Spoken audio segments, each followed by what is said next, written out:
চড়া মূল্যস্ফীতির লাগাম টানতে আসছে সংকোচনমূলক বাজেট। মাত্র 4.62% বাড়িয়ে আগামী অর্থ বছরে বাজেটের আকার ধরা হচ্ছে 7,97,000 কোটি টাকা।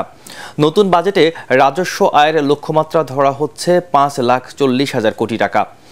দেশি বিদেশি বিভিন্ন উৎস থেকে 2,57,000 টাকা ঋণ নিয়ে বাজেট ঘাটতি মেটানোর লক্ষ্যমাত্রা নির্ধারণ করেছে সরকার। এর মধ্যে 1 লাখ কোটি টাকার বিদেশি ঋণ, বাকি 1,57,000 কোটি টাকা ব্যাংক ও অন্যান্য উৎস থেকে নিতে চায় সরকার।